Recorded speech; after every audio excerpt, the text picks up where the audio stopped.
மறைந்த வன்னியர் சங்க தலைவர் காடுவெட்டி குருவின் உருவ சிலைக்கு மாலை அணிவித்து மரியாதை செலுத்திய மயிலாடுதுறை வேட்பாளர் ஸ்டாலின் கூட்டணி கட்சி நிர்வாகிகளை சந்தித்து ஆதரவு பெற்றார்.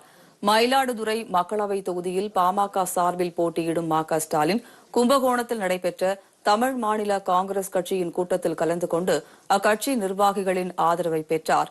இதேபோல் அதிமுக தொண்டர்கள் உரிமை மீட்புக் குழு ஒருங்கிணைப்பாளரும் முன்னாள் அமைச்சருமான வைத்திலிங்கம் மற்றும் தஞ்சை தொகுதி பாஜக வேட்பாளர் கருப்பு முருகானந்தம் ஆகியோரையும் ஸ்டாலின் சந்தித்து வாழ்த்து பெற்றார்.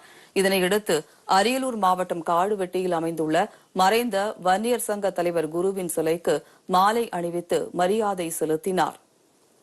மறைந்த மாவீரன் காடுவெட்டியார் அவர்களுடைய ஆசியுடன் மயிலாடுதுறை நாடாளுமன்ற தொகுதியில் வேட்பாளராக களமிறங்கியுள்ள என்னை மாம்பழ சின்னத்திற்கு வாக்கு கேட்டு பிரச்சாரம் செய்வதற்காக மாவீரன் காடுவெட்டியார் அவர்களுடைய மணிமண்டபத்தில் மாலை அணிவித்து இன்றைய தினம் பிரச்சாரத்தை துவங்கியுள்ளோம்.